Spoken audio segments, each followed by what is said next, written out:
I think of every day.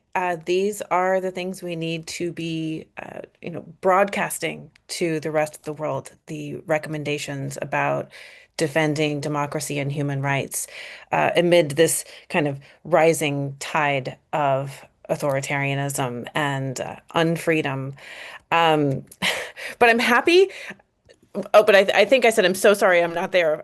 Because I really truly am. Everybody knows that Skopje is my favorite place to be, and you're all my favorite people to be with. So I'm quite bummed, but I'm happy that I'm going later in this group because as I've been listening, I've been like deleting, deleting, deleting because I don't have to tell anybody that the question of what will we do about the human rights situation in Ukraine? How will we rebuild things there? After the war is over, when we don't know when it will be over, we don't know what the ceasefire will even look like.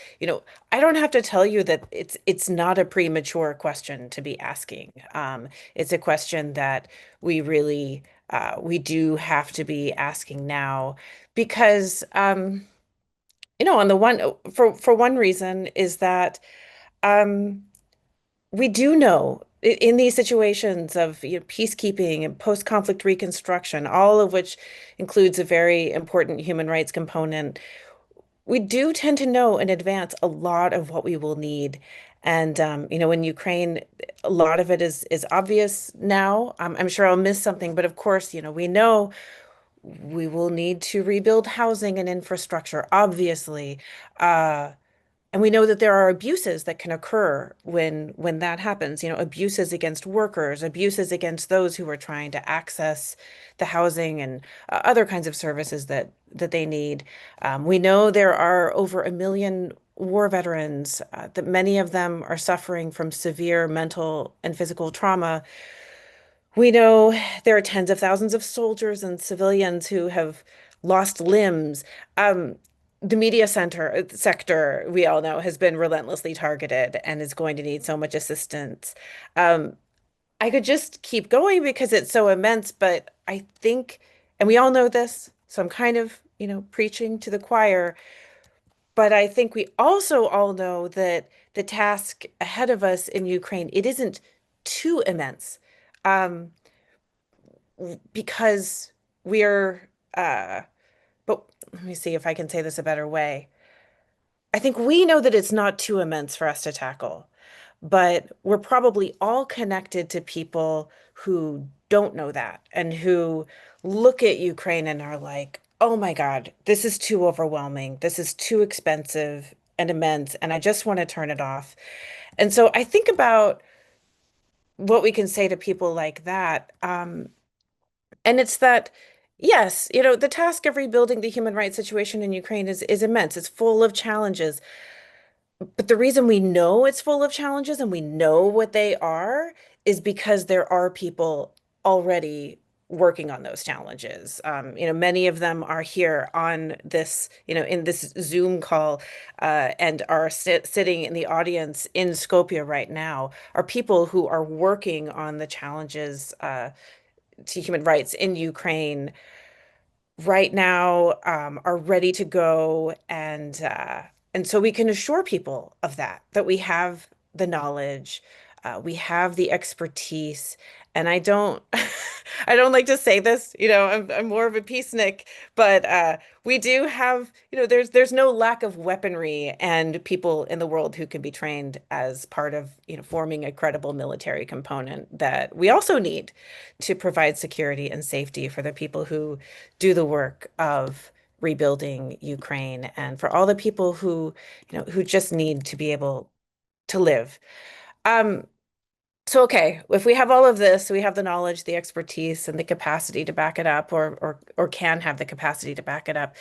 We know what is missing, and that is political will.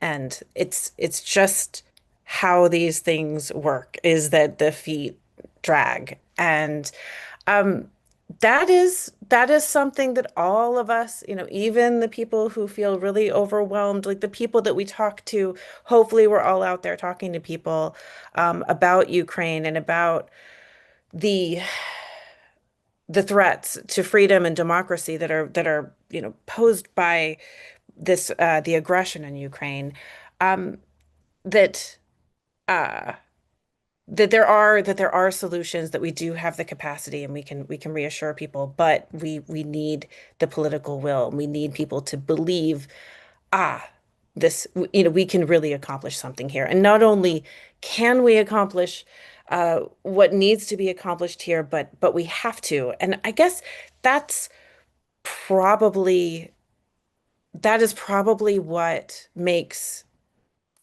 this mission that we will all face in Ukraine.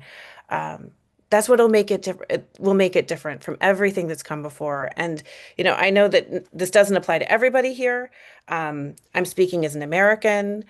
When I look at the peacekeeping missions I've studied, all of the like peacekeepers and human rights activists and conflict resolutionists and all of these people who have come to the Balkans to rebuild rule of law systems, all of this kind of stuff. It's always that it was we think that we're kind of bringing our way of life, and it's like, here, look, this is how we do things.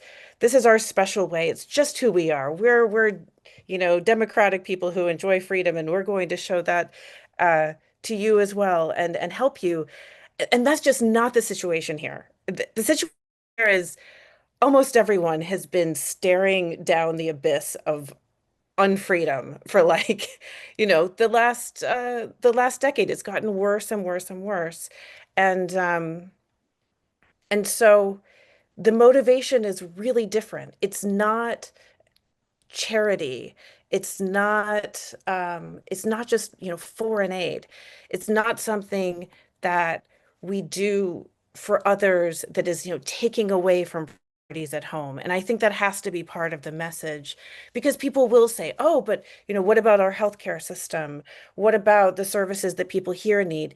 And we need to be able to say people with assuredness, and I feel that I can say this to Americans, which is that if we don't confront what is happening in Ukraine, and if we don't take a stand and meet that challenge, there is no home. There's nothing there, because we're all under threat, and we've all uh seen enough at this point that we should know that we aren't just like naturally democratic people who can just count on that as part of our lives. And, I always feel like apologizing to my colleagues in Macedonia, because you've been telling me this for years, to not take it for granted. And yes, thank you.